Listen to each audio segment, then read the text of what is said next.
NRC notice আসার জন্য মমতা বন্দ্যোপাধ্যায়কে দায়ী করলেন বিজেপির প্রাক্তন রাজ্য সভাপতি সুকান্ত মজুমদার। এনআরসি লাগু হবে কিনা তা সম্পূর্ণভাবে নির্ভর করে কেন্দ্রীয় সরকারের উপরে। এনআরসি শুধুমাত্র আসামে হয়েছে এবং মমতা বন্দ্যোপাধ্যায়ের ক্ষমা চাওয়া উচিত মিথ্যে কথা বলার জন্য। এরকম মিথ্যেবাদী মুখ্যমন্ত্রী ভারতবর্ষে কেউ দেখেনি। অসমে এনআরসি হয়েছিল কেন?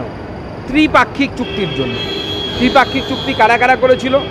কেন্দ্রের কংগ্রেস সরকার, তখন মমতা ব্যানার্জি কংগ্রেস করতেন, তখন মমতা বন্দ্যোপাধ্যায় কংগ্রেস করতেন, রাজীব গান্ধী সই করেছিল। তো রাজীব গান্ধী যখন কেন্দ্রের নেতা কংগ্রেসের, মমতা বন্দ্যোপাধ্যায় কোন রাজনৈতিক দলে ছিলেন? কংগ্রেসে ছিলেন।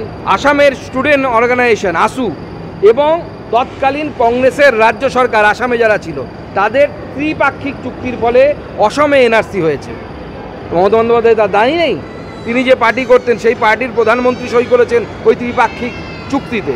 তো স্বাভাবিকভাবে কেউ যদি অসমে গিয়ে থাকে বা অসমের কোথাও তার নাম উঠে থাকে, তখন স্বাভাবিকভাবে তারা এনআরসি নোটিশ পেয়ে যাচ্ছে। এনআরসি অসমেই আছে, অন্য কোথাও তো এনআরসি কেন্দ্র সরকার করেনি। এবং কেন্দ্র সরকারের সিদ্ধান্তের উপর নির্ভর করে যে এনআরসি হবে কি হবে না।